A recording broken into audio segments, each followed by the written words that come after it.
Thaís Davico, sou psicopedagoga, especialista em neuropsicopedagogia, em ABA, em Denver, e eu vim aqui conversar um pouquinho com vocês sobre psicopedagogia no autismo, né?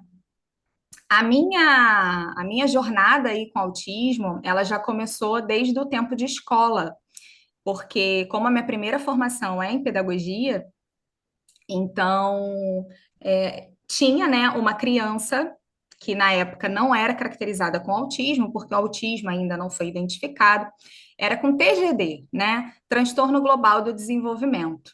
E essa criança, ela tinha um hiperfoco.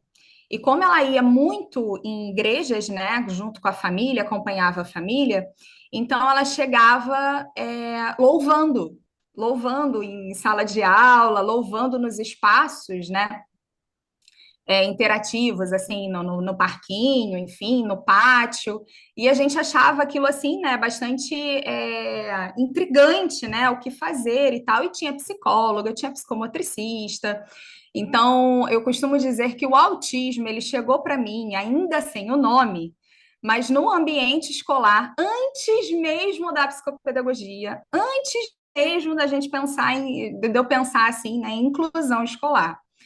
Então, a partir desse primeiro momento, eu não parei, assim, de estudar. Então, assim, minha primeira formação foi em pedagogia, né? Que eu me formei em 2010. Eu fiz pela Universidade Federal Rural do Rio de Janeiro. Em 2014, eu comecei uma pós em psicopedagogia institucional. Depois, eu fiz a pós em psicopedagogia clínica, e eu trabalhei como orientadora educacional. Então, enquanto eu tinha essa pós, né, em psicopedagogia institucional, eu fiquei responsável pelo grupo de educação especial.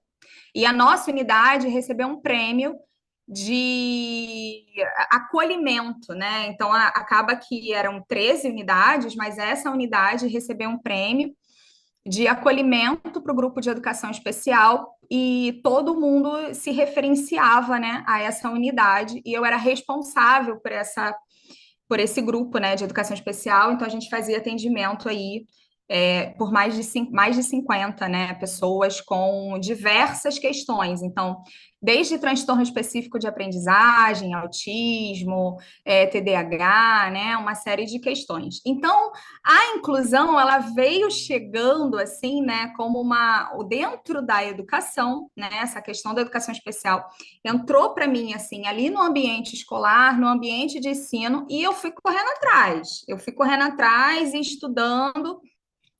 Então, eu fui fazer neuropsicopedagogia em Niterói, pela Sensupeg. Então, um final de semana, na verdade, no mês, eu ia lá, atravessava a ponte. E a partir desse momento que eu tive esse contato com a neuropsicopedagogia, eu pude perceber que não é somente a aprendizagem em si que a gente tem que ficar ligadinha, né? A gente tem muitos processos cognitivos. Foi quando eu tive assim um baque mesmo, né? Com a questão neuropsicológica, com os estudos neurológicos, né? Com aquele peso, assim, né, de estudar mesmo livros de neurologia, neuropsiquiatria. Então, a gente comecei a estudar ali todos aqueles processos. E eu falei, caramba, a psicopedagogia não é isso aqui, não. Tá muito mais, a questão é muito mais funda, né, muito mais profunda, tem muita coisa que ia se cavar. E aí eu me apaixonei de fato, assim, muito, né? A gente teve um boom aí de autismo nas escolas, então assim, a minha cadeira, a minha base é escolar, então assim, eu tenho muita vivência de escola. E aí eu fui fazendo especializações, cursos. Foi quando eu cheguei no Denver. Então, eu fiz o Denver com a Maíra Gaiato, né? Ela foi uma das pioneiras aqui do Brasil, aí lá fora, estudar, né? Essa metodologia que é baseada na ciência ABA. Então, ela foi lá para fora estudar e ela fez uma única pós-graduação em Denver e eu fui lá, uma das alunas dela, né? Exato. E assim, eu falei, meu Deus, Sabe, é deixa eu isso só aqui. fazer um comentário aqui para você. Pode passar, filha. Então, todo mundo aqui, ó, posso passar? Thaís, eu lembro disso daí. Quando ela estava estudando, eu acompanhava o canal dela. Todo mundo que é Aham. mãe acompanhava Maíra Gaiato muito, né, nessa época. Não tinha muito. Referência, Ela né? era referência no momento, assim. E aí eu lembro que Uhum. ela falou assim: estou indo lá para fazer uma. Eu vou começar a estudar o Denver. E ela falava que ia ser assim, assim, que ia revolucionar o tratamento, e não sei o quê. Então, tudo que ela falava, o brincar é importante, né? Nessa época que eu comecei. Então, eu lembro disso daí. Então, você foi uma das primeiras quando ela trouxe, então. Fui, porque logo em seguida ela engravidou. Sim, sim. Aí ela, na verdade, ela tomou um pouco de autonomia, né? Que aí ela passou a fazer os próprios cursos da marca dela, do canal Isso. dela, porque ela Aham. estava muito Ela tinha vinculada uma com o clínica, CBI né? of Miami. Ela Uhum. ainda tem clínica com várias unidades, lançou agora uma no, em Fortaleza, assim. Eu sou aluna dela de todos os cursos, você não está entendendo.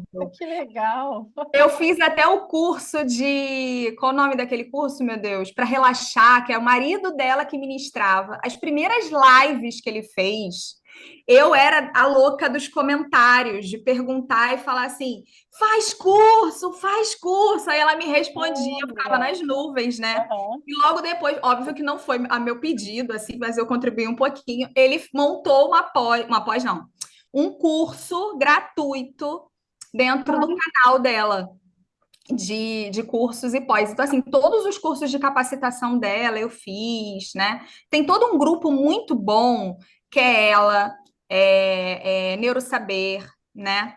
Quero O saber. Nossa, o CBI of Dr. Clay, Miami, Dr. Clay o ajudou muito. Lunaaba, todos eles, assim, eu fui meio que bebendo. Eu costumo dizer que dentro da pandemia, algumas pessoas surtaram. Eu estudei. Legal. Porque Eu eu surtei também. também, porque aí criou-se, né, hoje formada como psicóloga, criou-se uma compulsão muito grande por cursos, livros e materiais e estudos, mas assim, eu otimizei muito esse tempo. Maravilhoso. Maravilhoso. Muito bom. Então, Vamos lá. todo esse aparato aí, né, da minha apresentação, sejam muito bem-vindas. Estou vendo aí que algumas pessoas estão chegando, tem algumas que eu conheço. Muito obrigada por esse convite, né? Então, vamos falar da psicopedagogia em relação ao autismo. Então, a primeira coisa que a gente tem que ter em mente é o vínculo, essa importância do vínculo. Eu vou colocar um pouquinho mais tarde para vocês aqui nos slides, falando sobre a questão aí do histórico mesmo da psicopedagogia. E a gente sabe que a psicopedagogia, ela tem uma base muito forte psicanalítica, né? Daquela livre associação, da observação, do afastamento, né, desse distanciamento básico que a gente tem que ter do cliente, da criança, enfim. E, na verdade, a gente precisa ir um pouquinho a mais para a questão cognitiva e comportamental, que é o que, a partir da década de 90, mas eu costumo dizer assim, 2010 para adiante, né, a gente veio com a neurociência como um boom muito forte. E a gente veio com essa questão cognitiva comportamental muito forte. Então, a gente foi dando tchau um pouquinho para a questão psicanalítica e trazendo mais a questão cognição e comportamento. Para a gente entender que a criança, por exemplo, né, com autismo, sendo não verbal ou sendo verbal, é muita abstração para ela vir a dialogar, para ela vir a conversar, para ela vir a descrever o que ela está sentindo, o que, que ela precisa.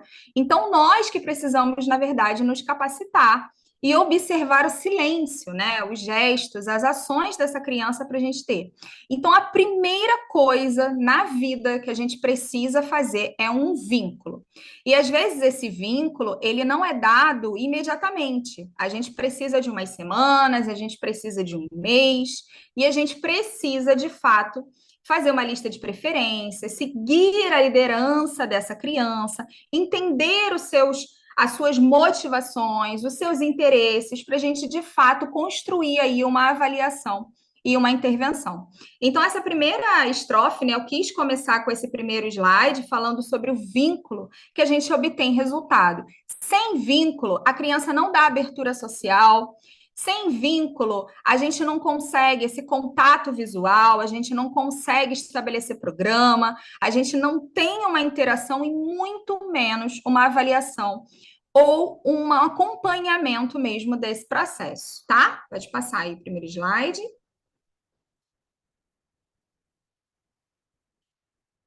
E aí, eu vou estruturar, né, essa apresentação em psicopedagogia, falar um pouquinho sobre o histórico da psicopedagogia, dar uma pincelada ali de como começou os primeiros centros, né, psicopedagógicos, iniciando lá na Europa, depois passando para a Argentina, para o Brasil, qual foi a fundamentação, qual era o objetivo dessa questão da psicopedagogia em si, tá?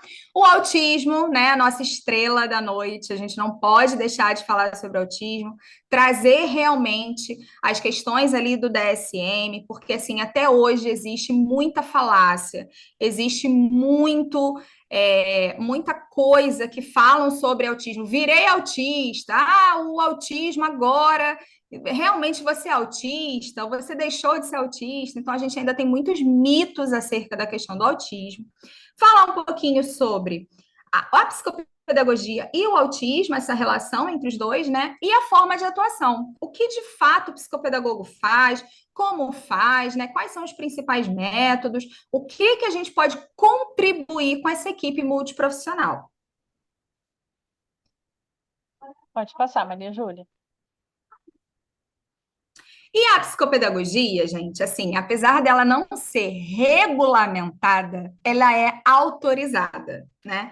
Eu já estou um pouquinho acostumada com isso, porque assim, eu sou formada em pedagogia, e a pedagogia, ela não tem um conselho, ela não é regulamentada, mas não há uma escola que abra sem um pedagogo, porque ele precisa assinar com o pedagogo lá na escola, né?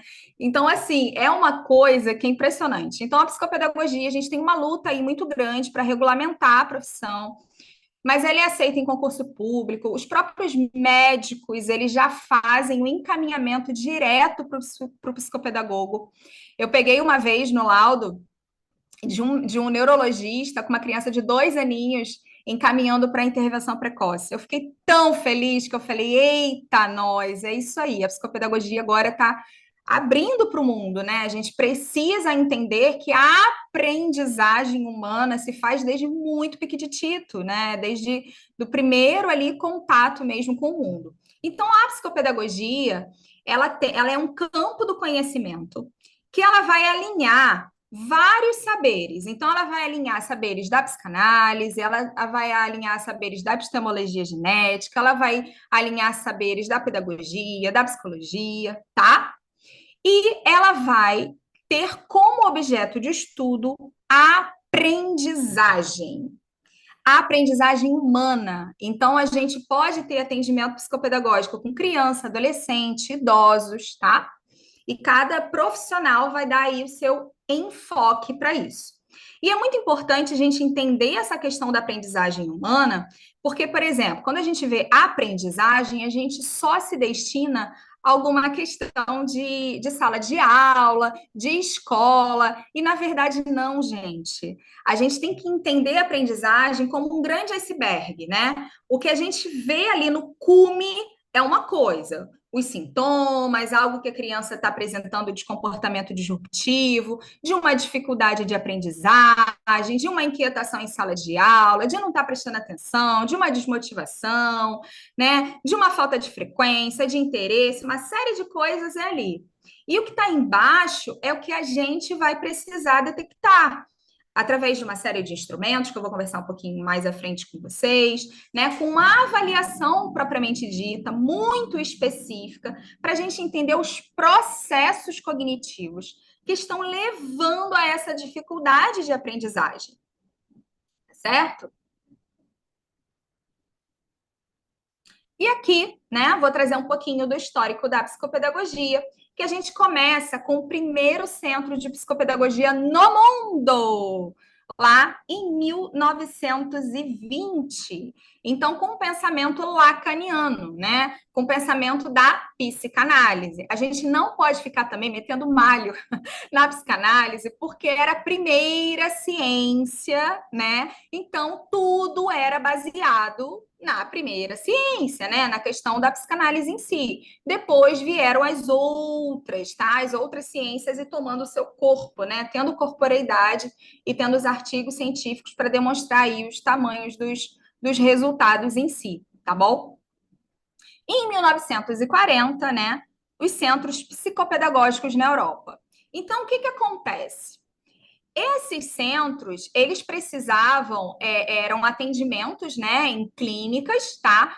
Para poder entender por que a criança não aprendia. Então, algumas crianças não aprendiam e outras crianças aprendiam, e por isso tinham muitos problemas de comportamento. Então, muitas outras, né, áreas do conhecimento que não davam conta, né, basicamente aí a medicina em si, né, depois que veio a questão também da psicologia em si, a psicologia escolar, então a gente veio uma evolução pós isso, mas inicialmente era realmente a psicopedagogia, tá? Para entender por que essas crianças, essas pessoas não aprendiam, né? E em 1970, né, aqui agora já para o Brasil, por isso que eu botei a bandeirinha aí para a gente fazer essa transição, tá? Trazendo mais para o Brasil. As dificuldades de aprendizagem, os estudos acerca das dificuldades de aprendizagem se concentravam na disfunção cerebral mínima. Quem sabe o que é disfunção cerebral mínima, que já foi chamado desse nome? É o nosso famoso TDAH.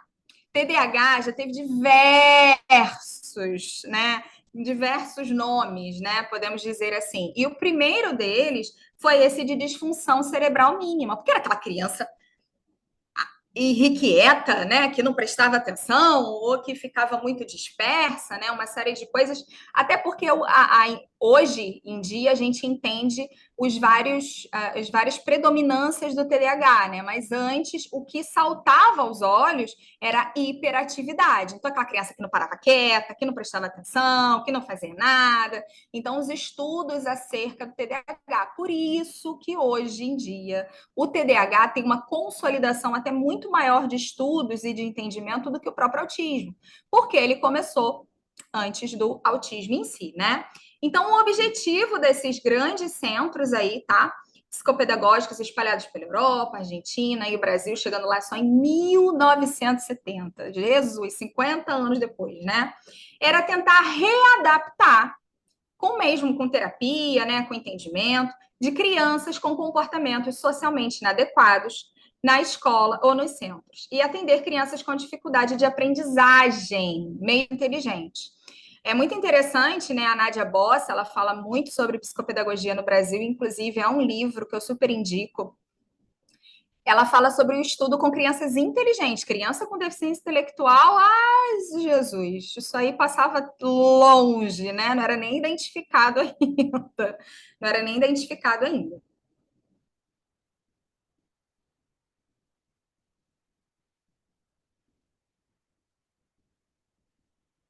E o transtorno do espectro autista, que também já teve grandes outras, né, nomenclaturas e definições, até a gente chegar no TEA, né?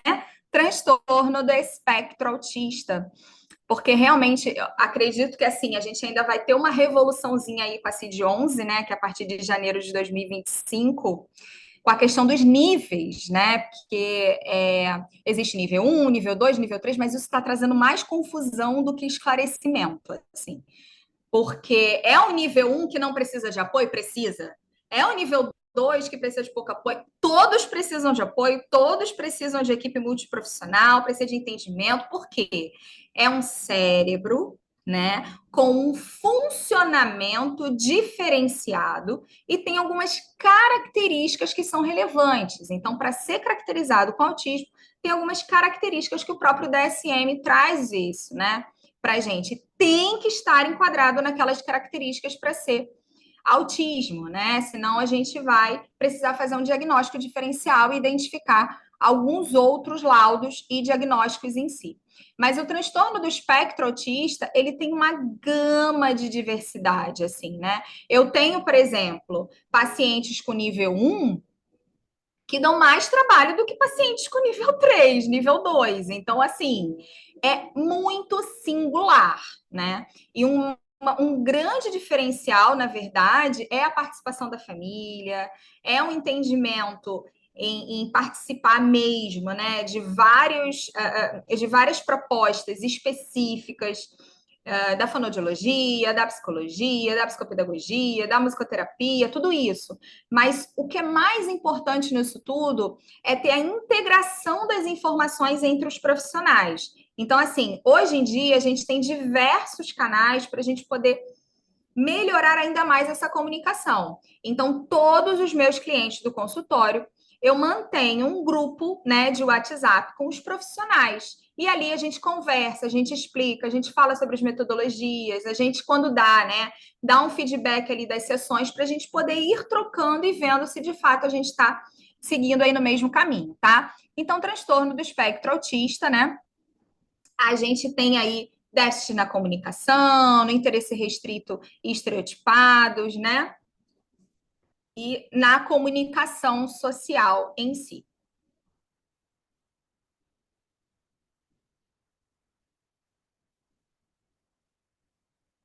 E eu não poderia deixar de falar do histórico do autismo, como não, como assim? E mais uma vez, né, a questão do autismo aí sendo estudada com pessoas inteligentes, super inteligentes, mega inteligentes, né? A gente ainda nem está falando na questão em si da deficiência intelectual. Então, a primeira vez que a gente ouviu esse termo, né, falar sobre autismo foi em 1911, tá? Quando o Bleuler, né, ali na sua clínica, né, no seu entendimento ali na sua pesquisa, identificou pessoas com comprometimento na comunicação, interação social e atividades restritas e repetitivas. Ele praticamente já elencou aqui o DSM-5, né? Lá atrás ele já falou, opa, DSM-5 vai ser lançado agora. E aí, por quê? Por que é esse termo autismo, né? Porque eram crianças que estavam num mundo mesmo muito singular e do olhar para dentro, né? Do olhar para si. Então a gente via muito rebaixamento visual, a gente via pouco contato, né, social e dessa interação. E com isso as pessoas que conviviam também acabavam seguindo esse modelo de pouco contato social e pouco rebaixamento, então dava o modelo que, que a criança não precisava, né? Que era o modelo dela. Então a gente acabava dificultando e piorando ainda mais aí a questão dos sintomas em si. Lá em 1943, né, o psiquiatra Léo Kanner, ele publicou, aqui agora foi na pesquisa, né? O Bleuler não, o Bleuler foi na questão ali mesmo da sua atuação clínica enquanto psiquiatra. O psiquiatra Léo Kanner foi na questão mesmo das pesquisas. Então, ele foi lá e publicou e colocou o autismo para o mundo, tá certo? E nessa publicação, né, pesquisa de pessoas sobre inabilidade social, atraso de fala, né, e dificuldades motoras. E ele ainda colocou, né, acontece nos primeiros anos de vida. Então, é muito comum, por exemplo, lá no DSM-4, a gente tinha o tal do transtorno desintegrativo da infância, o TID, né? O que significava isso? A criança tinha o seu desenvolvimento normal, até na questão da faixa etária, da idade, e depois ela tinha um retrocesso dessas habilidades e ela ia perdendo. Mas hoje, né, a gente identifica que esses sinais, eles já precisam ser percebidos desde muito pequenininho. Então, na verdade, o que se destaca, né, é a questão mesmo da fala. Então, basicamente, a gente só observa a fala. Mas essa comunicação, esse olhar, esse brincar funcional, tudo isso a criança já identifica e já demonstra nos primeiros meses de vida. Então, é tudo transtorno do espectro autista, né? A gente já não tem mais essas subdivisões, essas subclassificações, tá? E lá em 1944, e aqui eu entro numa super polêmica, né? Porque o Hans Asperger aí, ele ajudou nessa questão ali da Segunda Guerra Mundial, né? Na questão ali antissemita. Então, assim, foi bem complicado nessa questão dos judeus, enfim, né? Mas está na história, né? Então a gente precisa falar. E lá em 1944, né? Ele publicou uma tese de crianças com 3 anos que apresentavam comportamentos semelhantes, mas com inteligência superior, que é o que a gente chama da questão hoje, né? Que é da dupla excepcionalidade, que é autismo com altas habilidades e superdotação. Oi? O canequinho. Anália, teu microfone está aberto. Desculpa. Sem problema. Que é com autismo e superdotação, né? Então, ali ele já fazia uma pesquisa mais direcionada e voltada para crianças com altas habilidades, né? O que a gente conhece hoje, com inteligência acima da média, tá? E aptidão para lógica matemática e comportamentos excêntricos. É engraçado, né, essa questão do comportamento excêntrico, porque, assim, o autismo, ele tem como base, de fato, essa dificuldade na cognição social. O que significa isso, né? Nesses manejos mesmo sociais. Por isso que a gente precisa fazer um trabalho muito forte voltado para as habilidades sociais. Por quê? Quando é criança, a gente tem todas as estimulações ali necessárias para serem trabalhadas, né? Mas quando chega na fase da adolescência, quando chega na fase da pessoa adulta, aí vem uma série de outras questões psicológicas, né? Como ansiedade social, porque não sabem se portar. Não tem esse repertório mesmo mental de saber o que falar, o que fazer, quando está no momento de interação numa festa, ou até mesmo quando chega num local com pessoas desconhecidas, né?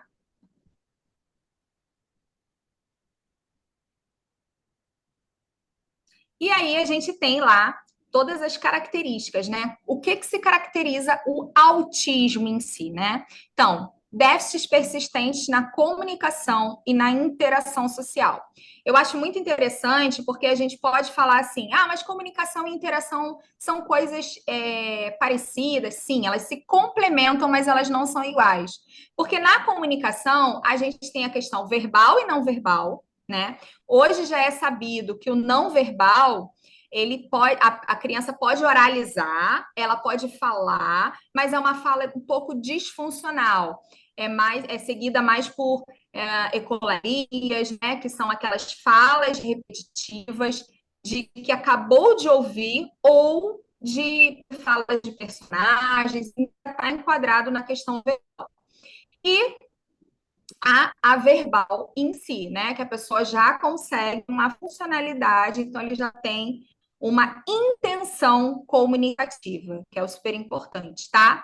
E a interação social é justamente essa vontade voluntária, eu sei que é um VV, mas é uma vontade voluntária de estar com pessoas, de conversar com pessoas, de interagir com pessoas e de brincar com pessoas.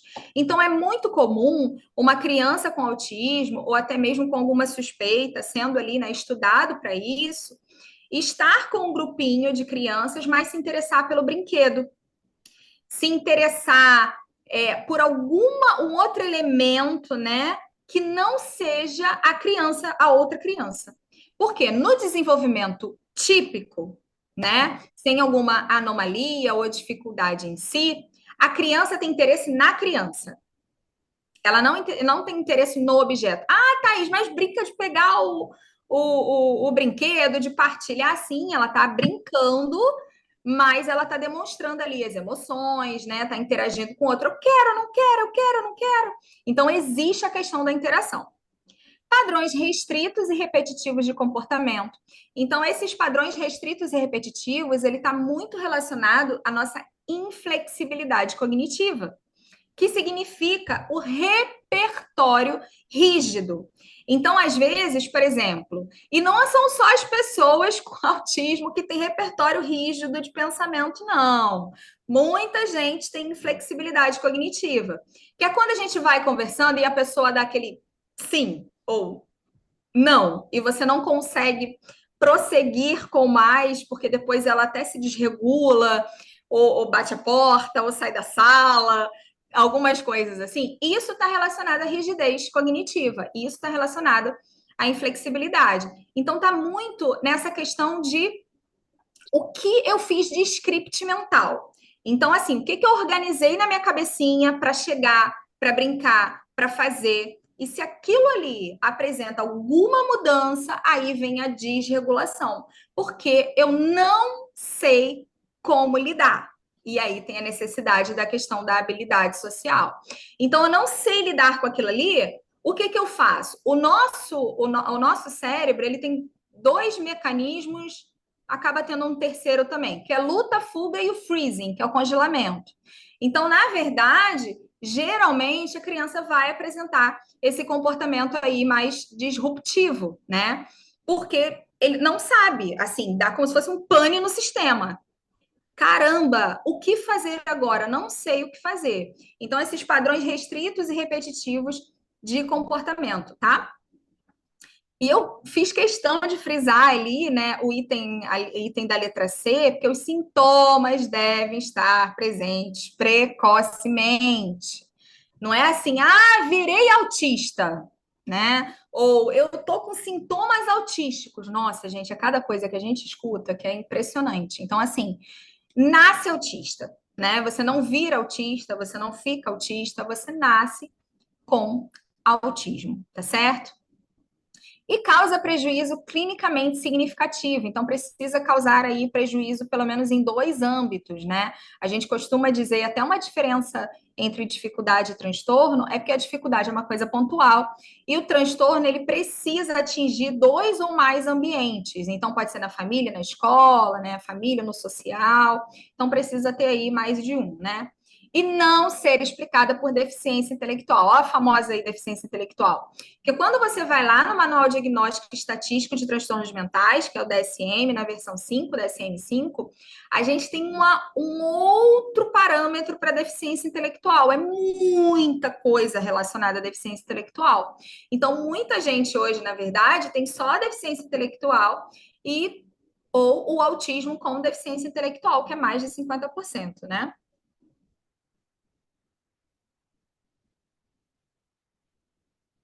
E a psicopedagogia e o autismo, né? Depois desse breve aí, na verdade, dessa longa explicação em si, né? Então, a criança com TEA, com transtorno do espectro autista, ela tem prejuízo na socialização, né? Na linguagem e no comportamento. E a psicopedagogia, ela se relaciona ao desenvolvimento da aprendizagem. Então, o psicopedagogo, o profissional da psicopedagogia, vai ser o responsável por quê? Por tornar essa aprendizagem, esse acesso à aprendizagem mais facilitado, né? Mais fácil, com uma série de estratégias que a gente vai falar daqui a pouquinho.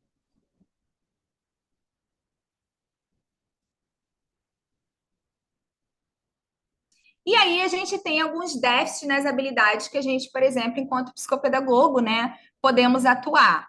Depois eu vou falar em relação, porque assim, o autismo em si, ele é como se fosse uma outra graduação. É uma outra, é uma outra faculdade. Se a gente puder falar de faculdade de autismo, é isso aí, é desse jeito. Não vai estudar não para você não ver. Então, assim, tem uma série de habilidades aí que a gente pode trabalhar, né? Que é a atenção compartilhada, né? E aqui eu quis abranger um pouquinho, porque a gente fala muito sobre a questão de brinquedos, né? Mas, gente, está relacionada a ideias, a sentimentos. Então, a dificuldade de você expressar, né? De você compartilhar, de você entender. Então, é muito comum, por exemplo, a criança, né, autista, por exemplo, só identificar a pessoa feliz. E se ela vê que a pessoa tá triste ou tá com raiva, não sei o que, ela fica feliz, fica feliz, fica feliz, porque isso acaba trazendo um pouquinho do conforto e ela entende que feliz traz uma recompensa e que ela não pode ficar triste, ela não pode ter raiva, né? Ela não pode ter as outras, sentir as outras emoções que as outras pessoas sentem também, tá? E tem bastante prejuízo nisso aí. A questão da imitação, essa atenção compartilhada, voltando um pouquinho, para definir a atenção compartilhada, a gente tem que ter uma triangulação desse olhar. Então, por exemplo, a gente tem que ter um objeto no meio, né, que pode ser um brinquedo em si, ou interesse, uma atividade, e a gente precisa ter o contato da pessoa, o olhar de uma pessoa com o olhar da outra, para o brinquedo em si. Então, quando faz esse triângulo aí do olhar, a gente tem atenção compartilhada. A imitação, que costuma ter um empobrecimento muito grande, né, no repertório de imitação, que é um dos primeiros, quando a gente trabalha com intervenção precoce, é um dos primeiros quesitos que a gente vai trabalhar ali para poder desenvolver, que é o repertório de imitação. Por quê?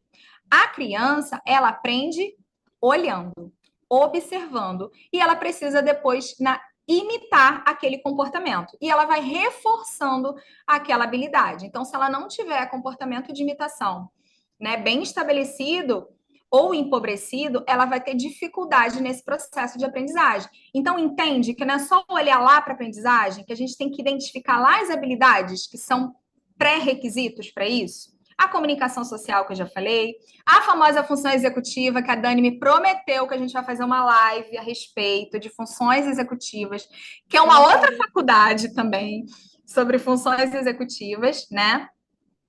Autonomia, mudança, geralmente é bastante intolerante a mudanças, né? O contato visual mais rebaixado, a dificuldade do apontar, porque o que é o apontar, né? Geralmente a criança é mais autônoma, porque ela pega uma cadeira, sobe, escala e resolve o seu problema. Quer um biscoito, quer um brinquedo, quer alguma coisa. Ela não vai pedir o outro. Por quê? Pedir o outro é comunicar, interagir, que é onde tem essa questão da dificuldade. E o apontar é um dos precursores, inclusive, da linguagem.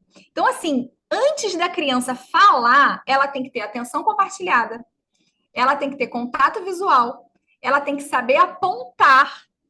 Então, assim, é uma série de pré-requisitos para falar. O falar é muito tempo depois. Os gestos e as expressões faciais, né? Então, ela tem dificuldade nessa questão da teoria da mente. Então, assim, de entender e de se antecipar às situações do outro, o pensamento do outro, tá? Orientação corporal, então às vezes as crianças têm muita dificuldade motora, né? Elas se movem, se mobilizam um pouco mais em blocos, tem muita dificuldade na escrita da letra cursiva, por exemplo, que ela é mais fluida, né? Ela precisa dessa coisa do bastão, porque é justamente essa fluidez, essa ligação, até relacionada na questão da escrita, que é a dificuldade em si, né? Então, é uma coisa mais assim, estanque, é como se fossem os movimentos por blocos. Então, a escrita bastão, ela é separada, é uma letra separada da outra. E a escrita cursiva é, na verdade, uma expressão do seu pensamento. Então, se a criança tem essa dificuldade no entendimento, né, na questão mais abstrata, ela tem a dificuldade nessa fluidez da escrita. Por isso que muitas crianças têm essa dificuldade na escrita cursiva, né?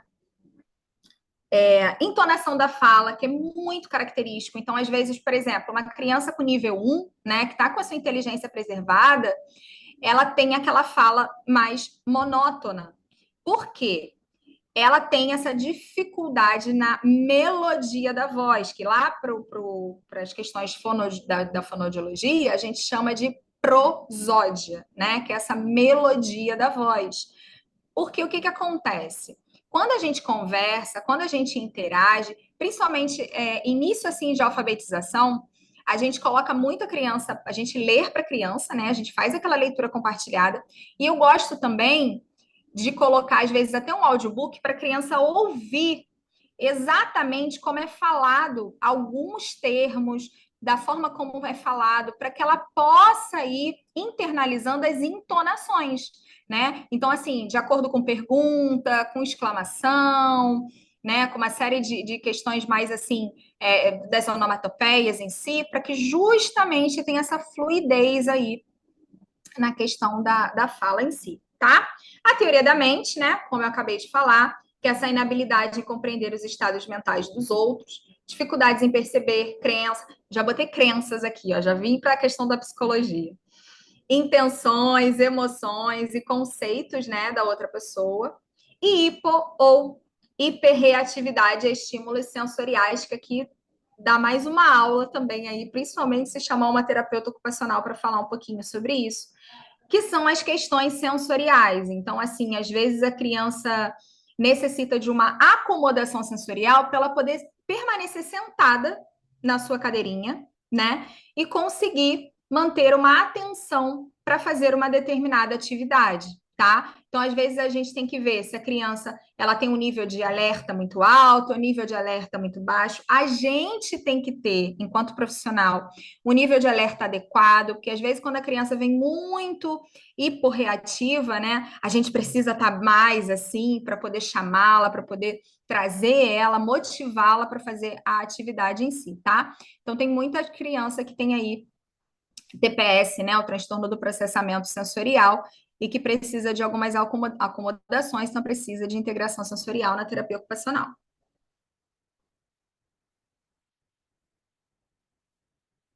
E como o psicopedagogo pode atuar? Meu Deus, Dani, estou falando muito, né? A Como, aula é toda sua. Fica à vontade. como, Pode falar. como o psicopedagogo pode atuar? Então, inicialmente, eu não botei de propósito, quer dizer, eu botei de propósito, né, aquele primeiro slide, falando sobre o estabelecimento de vínculo. Então, a gente precisa, inicialmente, gente, quanto tempo for preciso para poder. Ah, às vezes, na primeira semana, eu já consigo um vínculo ali com a criança. Ok. Mas às vezes a gente vai precisar de 2 semanas, vai precisar de 3 semanas, senão a gente vai ter prejuízos nessa nossa observação. Então, inicialmente, o estabelecimento de vínculo, tá? A avaliação dos marcos. Então, assim, como eu falei, autismo é uma cadeira totalmente à parte. Então, se você pegar os instrumentos da psicopedagogia, somente eles, ou até mesmo os da neuropsicologia, que não são restritos, né, à psicologia, e aplicar para o autismo, você vai voltar com a folha em branco, assim, você não vai ter muita coisa a identificar e determinar, não. Como eles têm muito prejuízos, né, nessa coisa do desenvolvimento, porque é um transtorno do neurodesenvolvimento. Então, a gente precisa estar muito ligado, principalmente nos 6 primeiros anos da criança, no seu desenvolvimento. Então, as inabilidades, os déficits ou até mesmo os excessos, né, em relação às habilidades que estão apresentando ali dos marcos do desenvolvimento, e aí a gente tem diversos instrumentos para a gente poder trabalhar com isso, dependendo da expertise, dependendo do quão você conhece determinados instrumentos para isso, você vai precisar fazer uma avaliação desses marcos do desenvolvimento. Então, todas as habilidades que a criança precisa apresentar em determinada idade. Então, ali a gente tem de 0 a 6 anos, né? Os principais, né? A gente tem o Portage, a gente tem o DSM, o Denver, DSM, eu já ia falar em inglês, o Denver, né? A gente tem o próprio VibMap, que eu tive que fazer um outro curso de 1 ano para poder entender e identificar ali como fazer a aplicação do VibMap. Por quê? É no desenvolvimento que a gente vai identificar se a criança está com comprometimento motor. Então, por exemplo, tem um lá da parte motora, né? Que a gente vai fazer uma avaliação. E a gente vê que a criança não consegue pegar na tesoura. Mas ela não consegue pegar na tesoura porque ela ainda não tem o movimento de pinça. Ela ainda abre muito esse braço, então a gente chama de asinha, né? A gente tem que baixar esse braço, tem que trabalhar muito com massinha. Então, uma série de habilidades que a gente precisa desenvolver antes da criança apresentar esse movimento de corte de tesoura. Aí, né, corta em círculo, né? Faz como é que é? Desenha triângulo, enfim, aí a gente vai fazendo várias evoluções ali, mas tem diversas habilidades que precisam ser avaliadas e observadas, tá? Essa avaliação dos marcos do desenvolvimento, os testes qualitativos e quantitativos. Então, assim, tem alguns instrumentos que a gente pode utilizar, de repente, não na sua integralidade, né? Mas a gente pode usar para ter uma observação. Então, por exemplo, se a gente quer saber se a criança tem algumas habilidades de consciência fonológica, né? Então, tem um teste muito legal, que é neuropsicológico não restrito, que é sobre prova de consciência fonológica por produção oral. Ali tem 10 habilidades que a gente pode testar, né, para saber se a criança faz a literação, se ela identifica rima, se ela consegue colocar as sílabas de trás para frente, de frente para trás, se ela identifica os sons de cada letra. Então, ali vai dar uma referência do que a gente pode vir a quê? A trabalhar ensino consultório. E quando a gente trabalha todas essas habilidades, a gente vê que a criança faz assim, ó, do nada começou a ler. Do nada. Esse do nada eu fico para morrer. Do nada, nada, do nada, do nada. Tá toda semana ali, né? Sendo trabalhado as habilidades, não é do nada que a gente começa a aprender. A orientação para a família, assim, e escola e profissionais é mais um curso que eu fiz também, Dani, dela. Não sei se você viu que ela lançou um curso que é orientação, acho que é coaching parental, não gostava muito desse nome, não. Foi esse que eu fiz dela. É, Eu adorei esse curso. maravilhoso, né? De coaching parental. Por quê? Justamente, né? Ela trouxe essa necessidade, né? Dessa questão de ter uma continuidade do que era trabalhado ali no momento individualizado. Eu já fazia isso há um tempo, mas depois que eu fiz esse curso, assim, aí que assim, abriu os olhos de uma forma, assim, eu enxerguei o mundo de uma outra forma, porque eu comecei a ver resultados e a família também muito mais rápido, porque ela falou assim, Thaís, eu fiz isso que você fez lá no consultório. Aí eu passei a colocar dentro do meu horário de atendimento, então assim, eu faço atendimento de 50 minutos, né? E geralmente é 1 hora. Porque esses minutinhos dos finais é de orientação à família, de conversando, o que ela precisa fazer e falar, para ela toda semana poder replicar o que está sendo trabalhado no consultório. E tem dado muito, muito, muito certo. Além da família já ser munida, né, de um programa. Então, assim, a partir dessa avaliação é elencado várias habilidades que vão precisar ser trabalhadas. A gente faz um corte dessas habilidades, porque assim, gente, às vezes tem 56 objetivos. 56 objetivos eu não vou conseguir fazer em 3 meses, porque eu faço uma reavaliação, dependendo dos casos, de 3 a 6 meses eu faço reavaliação e reavaliação de programa terapêutico. Então, eu vou precisar pegar daqueles 56 objetivos e ver o que é mais urgente para ser trabalhado com a criança. E daqueles 56, eu pego mais ou menos uns 15. Daqueles 15, eu vou esmiuçando mais ainda, identificando etapa a etapa de cada habilidade. Então, às vezes, por exemplo, vou pegar aqui um programinha, né? Se vocês quiserem depois, eu até mando aqui mais ou menos um modelinho de programa, tá? Para vocês saberem exatamente assim do que eu estou falando. Então, por exemplo, a criança precisa prestar atenção durante 5 minutos numa história, tá? Só que a criança apresenta 15 segundos de atenção. Eu não vou zerar a atenção dela, porque pode ser que ela nem preste atenção no livro. Aí a gente vai precisar fazer ainda mais situações de aproximação sucessiva, de pedir para a família comprar livro, ler, fazer toda essa ambientação, esse enriquecimento ambiental, mas vamos voltar aqui para a questão do programa em si. Então, eu pego um recorte desse programa e está dentro lá das habilidades, né? Criança precisa prestar atenção durante 5 minutos no conto em história. E aí, o que eu vou fazer? Eu vou trabalhar com cronometrado. Então, eu vou trabalhar aumentando esse tempo de exposição da criança à leitura, né? Então, esses 15 segundos vai virar 30, vai virar 45, vai virar 1 minuto, e a gente vai aumentando e vendo o máximo de tempo. E é impressionante que essa única habilidade, a gente está trabalhando o quê? Atenção sustentada, a gente está trabalhando atenção compartilhada, a gente está trabalhando letramento, porque a criança está em contato com a questão das letras, com esse universo da leitura, né, que é super importante. E aí a gente vai aumentando, e aí sim a gente vai fazendo essa avaliação. Por isso que quando eu falo que os objetivos são mensuráveis e observáveis, é que eles precisam atingir um objetivo macro, né? O objetivo master, mas ele precisa ser diluído em mini, micro objetivos para a gente poder alcançar esse objetivo em si, tá?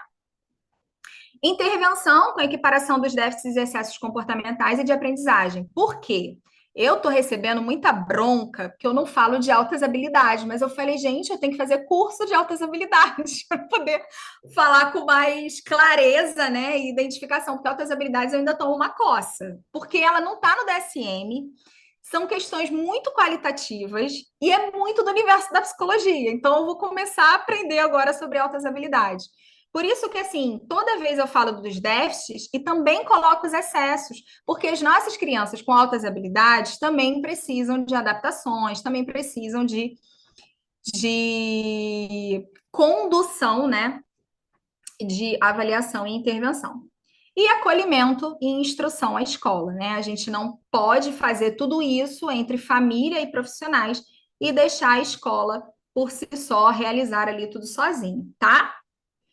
E eu fiz questão de colocar essa última observação que o psicopedagogo que deseja atuar com autismo precisa de formação especializada em TEA e manejo comportamental. Gente, não tem como.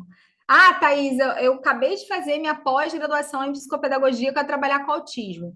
Vai estudar sobre autismo. Você pode até estudar sozinha. Você não é obrigado, de repente, fazer uma especialização, um curso, mas você tem que entender o que é autismo, senão você desiste na primeira semana. Porque você fala assim, eu não consigo fazer isso, eu não sei fazer isso, não dá. Porque realmente é uma escola e você aprende assim todo santo dia, todo momento, a todo instante, a todo segundo. Porque você só vai aprender quando você tiver contato com um autista. Você teve contato com um, mas ele não é igual ao outro, não é igual ao outro, que não é igual ao Exato, outro, não é? exato. Nossa, é uma escola.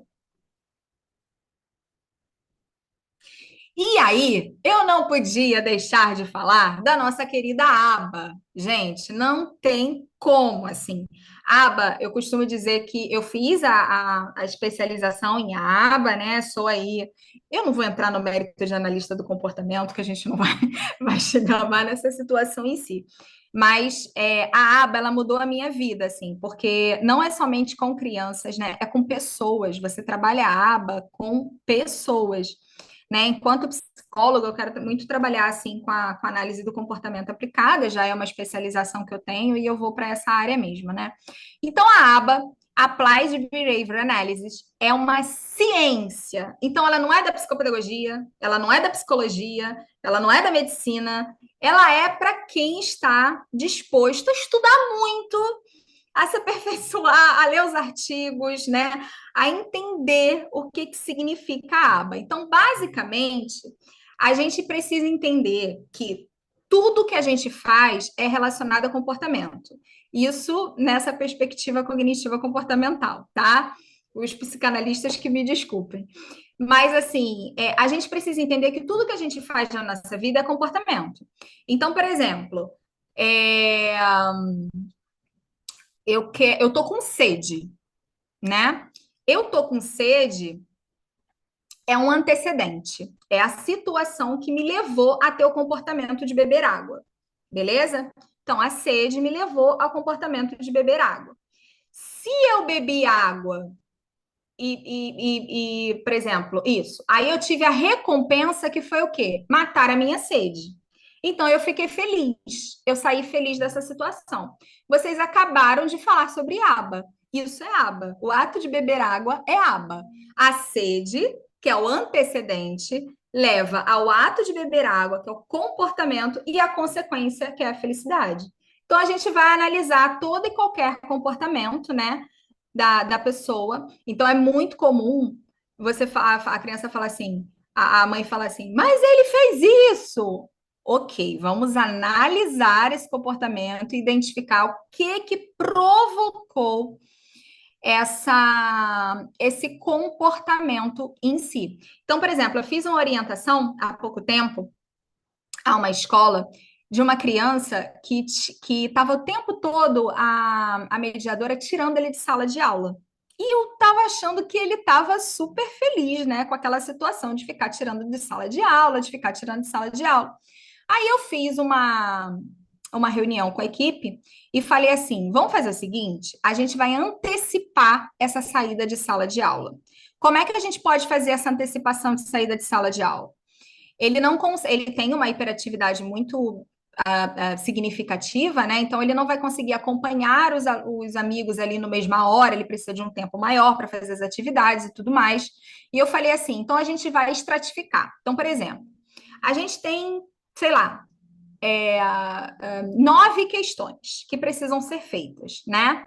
Então, a cada 3 questões, você vai antecipar e vai falar assim: ah, agora você pode beber uma água, você pode fazer alguma coisa, mas não como recompensa, entende? Mas não como recompensa, porque senão a gente vai reforçar o quê?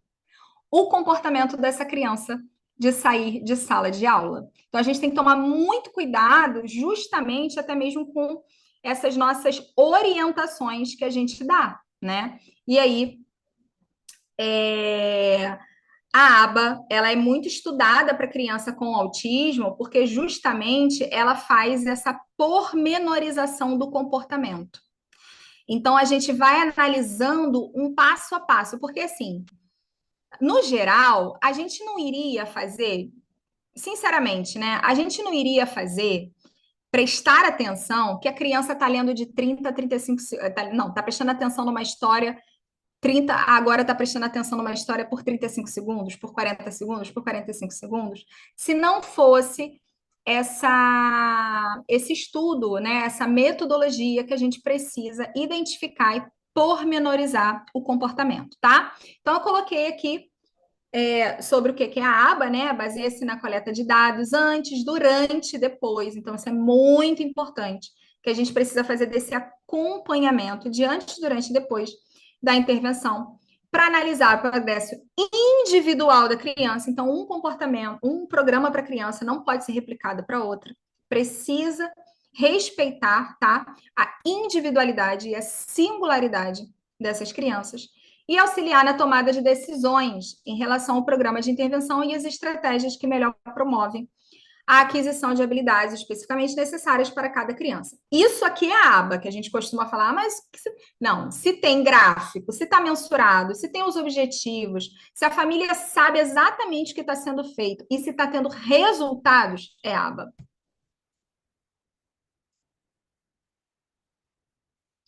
E o Denver, que eu já falei um pouquinho, né, sobre a especialização em si, que é a minha grande paixão, assim, o meu consultório hoje, ele é muito manipulado, assim, os antecedentes, eles são absurdamente manipulados. Por quê? Após uma anamnese com a família, eu identifico as preferências da criança. E para fazer com que essa criança interaja com esse ambiente, comigo, pedindo as coisas, principalmente eu colocando lá, tudo lá no alto, eu faço uma manipulação. Então, assim, meu consultório é cheio de estantes e eu coloco as atividades que eu gostaria que a criança interagisse para desenvolver determinada habilidade. Hoje eu vou ter que fazer uma mudança, porque eu já estou atendendo criança, adolescente, então eu já estou tendo que fazer uma mudança bem específica. Tá pequeno o negócio lá, mas vai dar certo. Enfim, e aí eu faço o quê? Eu manipulo o ambiente em si. Então, eu já mexo no antecedente para ter um comportamento que eu quero que faça para desenvolver determinadas habilidades. Então, a gente está mexendo nesse antecedente, lembra do ACC? Antecedente, comportamento, consequência? Então, a gente está mexendo nesse antecedente, que é a manipulação de acordo com as preferências dessa criança, para que ela tenha um comportamento alvo que eu estou querendo, mas é ela, estou seguindo a liderança dela, ela que quer. Comportamento-alvo, e ela tem a consequência, que é o quê? O aprendizado, a habilidade em si. E quando ela não é recompensada pela própria brincadeira, pela própria atividade, a gente pode pegar, de repente, faz uma bolinha de sabão, que é a coisa que a criança mais gosta, né? A gente só tenta não recompensar com eletrônicos ou alimentos. Thaís, você nunca recompensou com eletrônicos ou alimentos? Mentira, claro que sim. Mas eu uso assim em última instância, porque para tirar alimento assim é muito difícil. E para tirar eletrônico é mais difícil ainda. Então, assim, a gente tentar não recompensar com esses dois aí, tá? E quando a gente recompensa? Quando a criança é recompensada e feliz e motivada, né, e fica numa ronda, que a gente chama de ronda, né, brinca uma vez, brinca 2 vezes com determinada atividade, a gente fala que ela está brincando com a própria brincadeira e ela está tendo recompensas intrínsecas à brincadeira. certo? Então, ali a gente está utilizando estratégias naturalistas. Quando a gente precisa pegar algum instrumento que seja da preferência da criança para recompensar o esforço que ela está tendo naquela atividade, a gente fala que é uma recompensa extrínseca à atividade.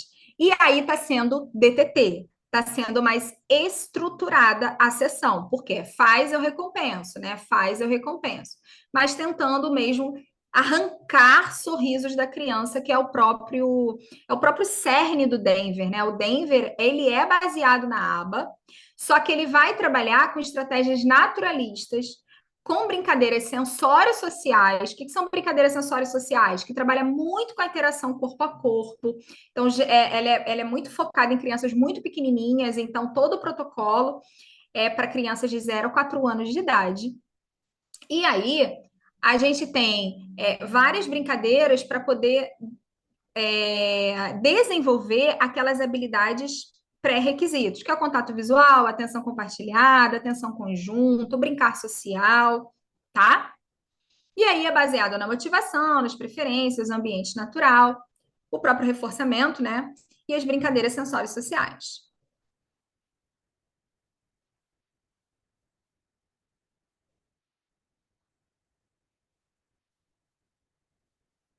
E eu deixei aqui, né, as referências bibliográficas que foram utilizadas em si, né, para fazer essa aula, para fazer essa apresentação.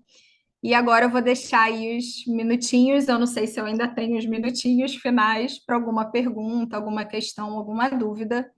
E também deixo a minha rede social, né, Psicopedagoga Rio de Janeiro, o site encontrodossaber.com.br. E foi um prazer muito grande. Peço desculpa desde já por alguma inabilidade. Já tem muito tempo que eu não faço essas apresentações, estou voltando. E uma coisa que eu aprendi na psicologia, quando a gente aprendeu com a prática do mindfulness, né? Que você fica bom naquilo que você pratica, né? Então, realmente, a gente precisa praticar mais esses modelos, né? Para a gente poder reforçar. E é nisso, assim, gente, a gente não nasce bom, a gente precisa praticar muitas vezes. E é isso que a aba, por exemplo, traz para a gente, né? Que a gente precisa identificar uma situação, colocá-la em observação e correr atrás desses prejuízos e desses déficits, assim, sabe? Então, a psicopedagogia e o autismo, ela continua sendo, assim, uma escola muito grande, apesar da psicopedagogia trabalhar com a aprendizagem em si, né, e o autismo ter todas as suas características inerentes, né, a criança com autismo, ela se beneficia muito do psicopedagogo, porque a gente precisa identificar, né, e criar mecanismos para que essa criança tenha motivação pela aprendizagem, seja a idade que for. Muito obrigada, viu? Tá bom, Thaís? Obrigada, minha querida. Obrigada. Obrigada a vocês, gente. Boa noite, viu? Boa noite, tchau, tchau. Tchau, tchau, Maria Júlia. Obrigada.